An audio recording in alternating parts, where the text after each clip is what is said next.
Welcome to this week's Rise with Michelle. I want to start with a couple of questions for you today. What if your body has been carrying a story your mind stopped telling years ago? What if the exhaustion, the anxiety, the tension you feel isn't weakness, but wisdom? Today's conversation is called What the Body Knows by Heart. The body remembers everything, not to punish you, but to protect you. The body remembers what the mind tries to forget. Every contraction, every silence, every time you said, I'm fine, when you weren't. It remembers the moment you stopped trusting rest, the moment you started equating safety with control. And it keeps whispering through symptoms, tension, and emotion. It says, I remember, and I need you to listen. There was a moment not long after my rounds of treatment when I realized something I hadn't seen before. I wasn't necessarily healed per se. My labs were steadier, yes, but the infection was still there, lingering in ways medicine can't always measure. The battle hadn't ended, it had simply changed form. And while my body was still fighting, another kind of work began. And that's the work of living inside a system that had forgotten what calm felt like. It's the restoration. That's the truth about Lyme. Even when the treatments slow the chaos, the nervous system still remembers the storm. The body keeps bracing for impact long after the danger has passed. Trauma doesn't just teach the body to fight, it teaches it to stay ready. And that's why the restoration feels so foreign to many of us. It asks your body to do something it hasn't done in years, or months, or days, or even yesterday.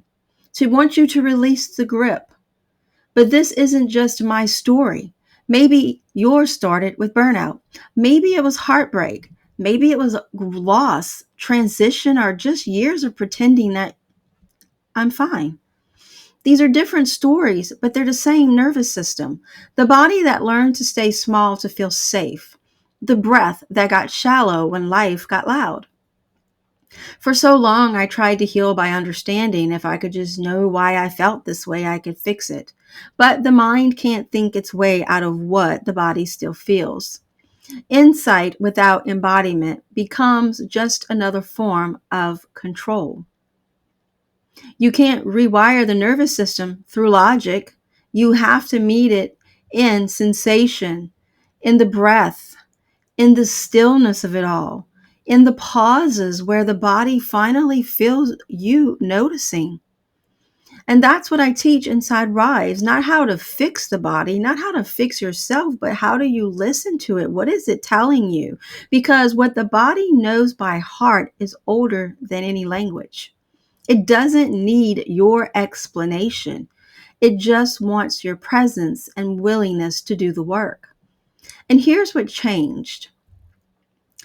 Your body isn't against you. It's protecting you based on what it remembers. That tightness in your chest, a reminder of when breath wasn't safe, that fatigue you can't shake, your body saying, I've been holding too much for far too long. That anxiety, your nervous system bracing for what used to come next. The body isn't the problem. It's actually the storyteller. And when you stop fighting it, you finally get to hear what it's been saying all along. Through my deep sessions, I began to see those signals differently. Every contraction was a call for compassion, every flare, a flashback of protection. And that's what subconscious healing really is. You're not changing the body, you're showing it something new, something different. Maybe it's a new pattern, a new story, a new way to feel safe in your own skin. The body already knows how to heal itself. It just needs your cooperation. And that's where the RISE framework becomes the practice. Reclaim in awareness. Notice what your body is saying to you before you try to silence it. Ask, what are you remembering right now? What are you trying to teach me?